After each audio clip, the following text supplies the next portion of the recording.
বিধাননগর নির্বাচনের শেষ মুহূর্তে প্রচারে চমক কংগ্রেসের। প্রার্থী রণজিৎ মুখোপাধ্যায়ের সমর্থনে প্রচারে সাংসদ ঈশা খান চৌধুরী। তিনি জানান, বিধাননগরের উন্নয়নের জন্য রণজিতের মতো শিক্ষিত প্রতিনিধি প্রয়োজন। প্রচারের শেষ লগ্নে কংগ্রেস নেতা কর্মীদের উদ্দীপনা ছিল তুঙ্গে। তাদের আশা, এবার পরিবর্তনের পক্ষে রায় দেবেন বিধাননগরের মানুষ। আপনাদের কাছে আমরা অনুরোধ করছি, পাবলিকের কাছে অনুরোধ করছি যে ভোটের আগে আপনারা 10 বার ভাববেন। কারণ এইগুলো একটা সাইড হচ্ছে বিজেপি, তারা ধর্ম নিয়ে আমাদের দেশকে বিভেদ করতে চাইছে।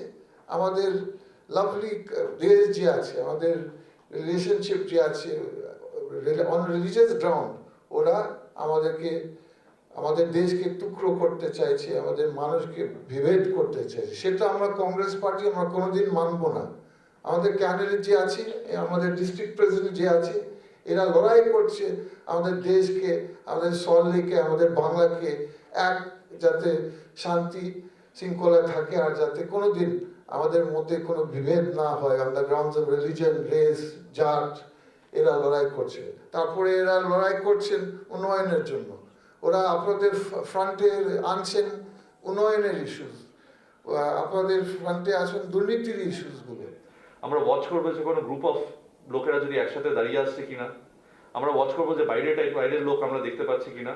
আর যা জানতে পারবো আমি লিগালি পুলিশ অবজারভার এবং ইলেকশন অবজারভারকে জানাবো, আর আমি স্পটে পৌঁছে যাবো অ্যাজ এ ক্যান্ডিডেট। আমার কোনো ভয় নেই। যদি কেউ আমায় ফোন করে, আমার ফোন নাম্বার হচ্ছে 9830361000, 9830361000।